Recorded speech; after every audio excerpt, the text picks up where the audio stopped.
Concepts of inflammation and immunity. Immunity is protection from illness or disease that is maintained by the body's physiologic defense mechanisms.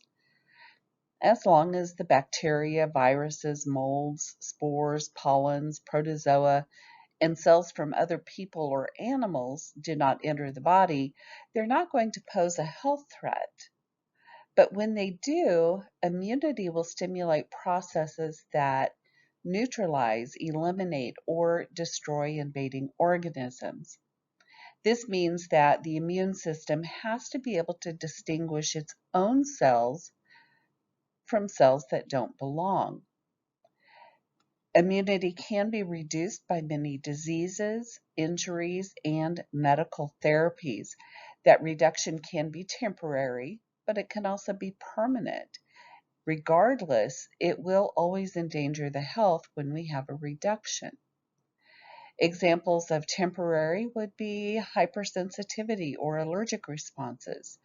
Permanent would be autoimmune disorders. Inflammation and immunity are both critical to maintaining health and preventing disease. Inflammation is a syndrome of normal tissue response, whether it's to cellular injury, allergy, or invasion by pathogens.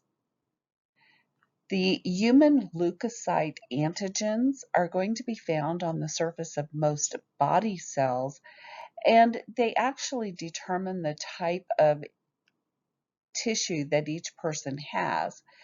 And each one of those uh, human leukocyte antigens are going to be a unique protein. And that's really key for the body to be able to recognize and be self-tolerant so the body does not attack its own cells. And if the HLAs do not match, the body will attack those cells. The immune system is influenced by many systems, such as the nervous system, the endocrine system, the GI system, etc. Components of the immune system will include the stem cells. These are immature, undifferentiated cells that are produced by the bone marrow. They include the leukocytes, or the white blood cells. They're going to protect the body from the effects of invasion by organisms through recognition of self versus non-self, for initiation of defensive inflammation and immunity actions for protection, through destruction of foreign invaders, cellular debris, and unhealthy or abnormal self cells, through production of antibodies directed against invaders, through complement activation forming membrane that attaches complexes to enhance phagocytosis, through maintenance of self-tolerance, and through production of cytokines that are going to stimulate increased formation of leukocytes in the bone marrow and increase specific leukocyte activity. And we also know that as the body ages, there is a decreased function of immunity, leading to a higher risk of infection and development of an autoimmune disorder. The optimal time of immunity in a person's life is between ages 20 to 30.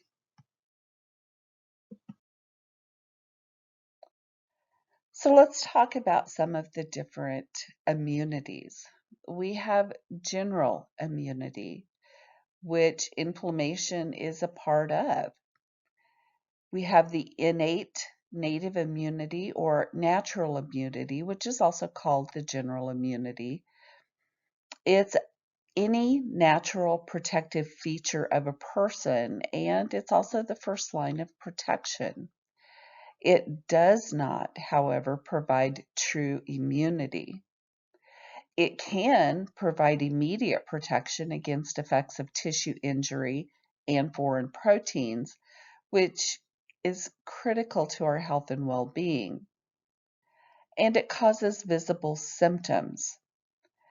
We see erythema, edema, warmth, and that can can rid the body of harmful organisms. But if there is an excessive inflammatory response, we begin to see tissue damage. Infection will occur in response to tissue injury and invasion of organisms. It will usually trigger the inflammation, but inflammation can occur without infection. Just think about when you've had a joint sprain, for example, or if a client has a myocardial infarction. There's no infection, but we have definite inflammation. We can see inflammation with non-infectious invasion, such as allergic reactions. So it's really important to recognize that inflammation does not always mean that infection is present. The cells that are involved in inflammation include the neutrophils, also known as granulocytes. They are designed to attack bacteria and destroy invaders through phagocytosis and enzymatic digestion. Macrophages, which stimulate inflammatory responses and antibody-mediated immunity. It also includes phagocytosis. Basophils, which stimulate the inflammatory response for general inflammation and allergic reactions. Eosinophils act against parasites and will prolong the inflammatory response. Mast cells maintain and prolong inflammation and allergic reactions. And the complement system attaches to antigens, making immune cell attachment to antigens and phagocytosis more efficient. So what is phagocytosis? It's basically the inflammatory response that's going to engulf and destroy invaders. And it gets it out of the body. It rids the body of debris after tissue injury, with the neutrophils and macrophages being the most efficient part of phagocytosis. And that's what's demonstrated in your slide. 5 cardinal manifestations of inflammation. I've already mentioned warmth, redness, and swelling, and the other 2 are pain and decreased function. Stage 1 of the inflammatory response is more vascular, where we see a change in the blood vessels. And the macrophage will be the main cell at this stage. We see in phase 1 of stage 1 constriction, and in phase 2 of stage 1 hyperemia and edema. With stage 2, we have cellular exudate. We see neutrophilia, so the neutrophils are going to be most prominent here. They are going to help get rid of that debris with the phagocytosis, and then we have the development of pus. All cell types will be involved in this stage except the macrophages. Stage 3, we have tissue repair and replacement, where the white blood cells trigger new blood vessels and growth. It's called angiogenesis and scar tissue formation.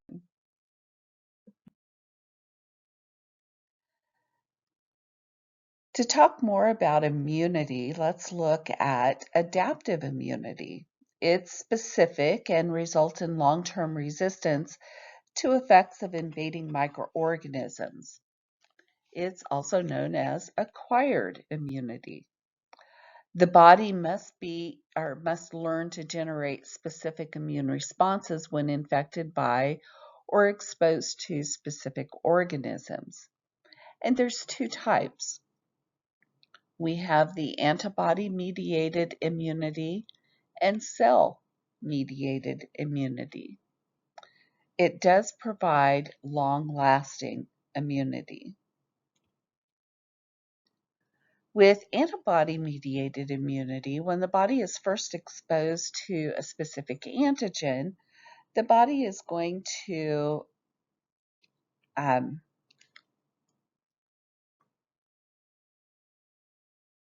begin to produce those antibodies, which are proteins that are also known as immunoglobulins, which is another word for gamma globulins, and those will bind to those specific antigens.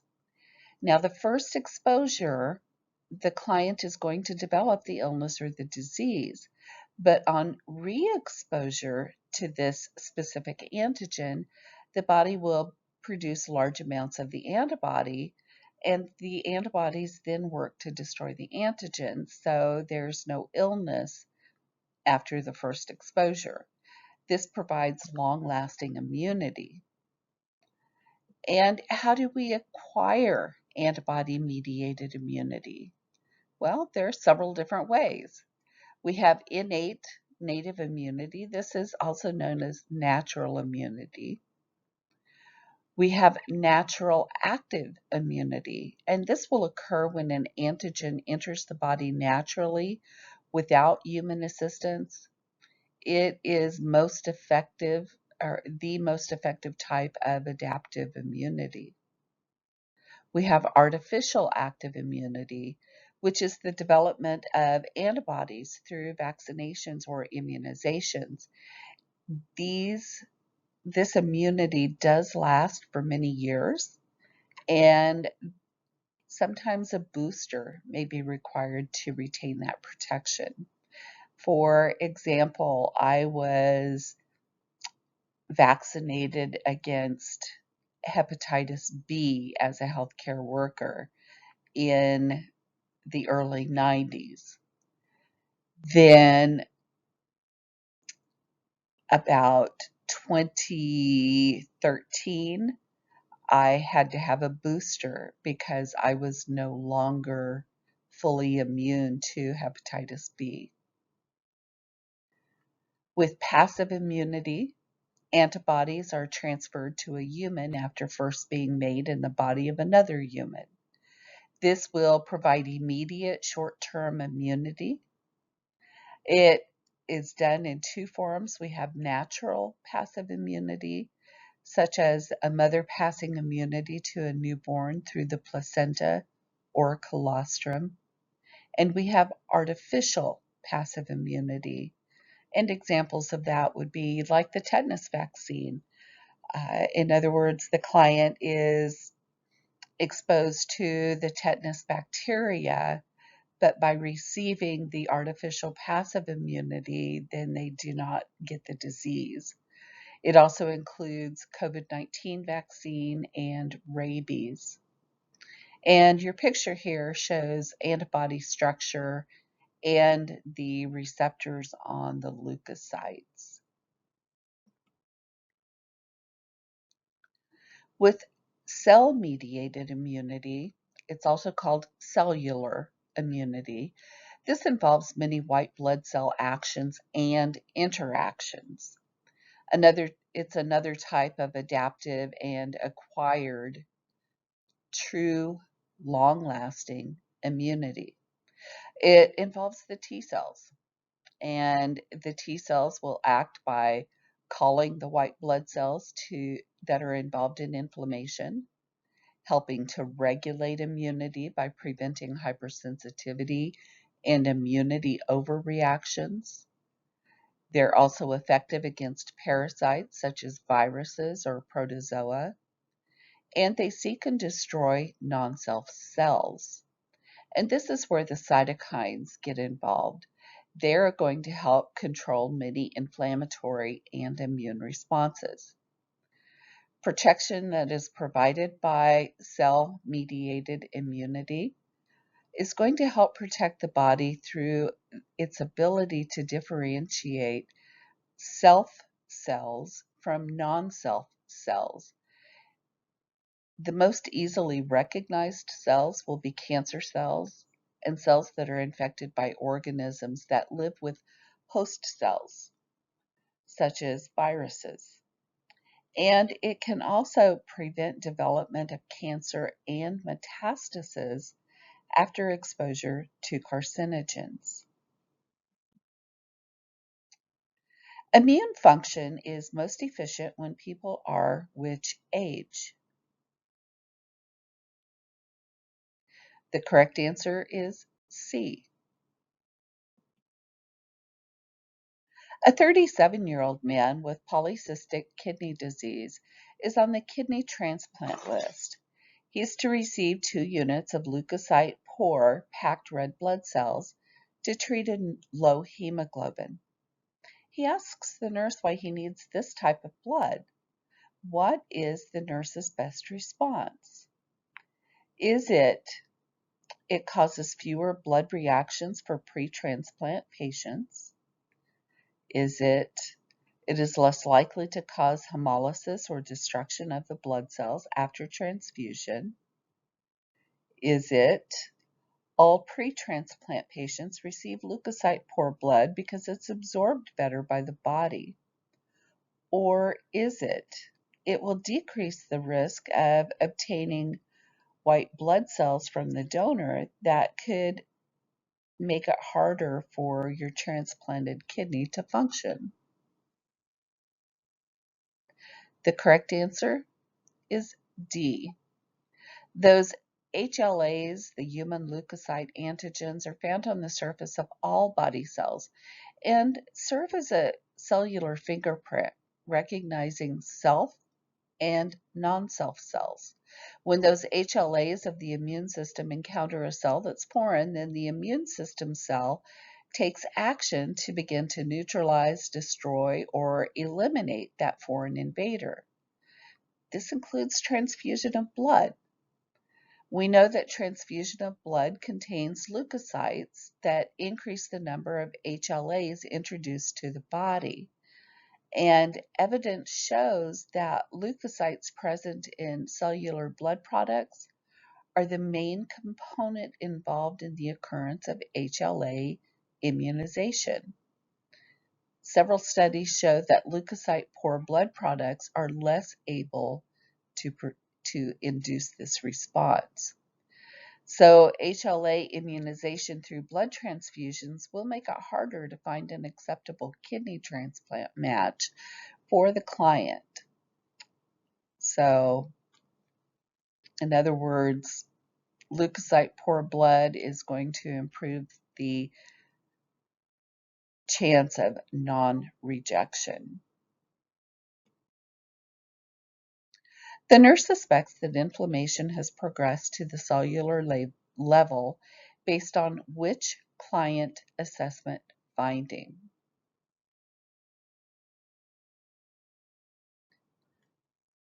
The correct answer is C. Responses at the tissue level cause the 5 cardinal symptoms of inflammation: the warmth, redness, swelling, pain, and decreased function. But stage 2 is that cellular exudate part of the response. And this stage we see neutrophilia, which is that increased number of circulating neutrophils, occurring. Exudate in the form of pus will occur. It contains dead white blood cells, necrotic tissue, and fluids that escape from the damaged cells.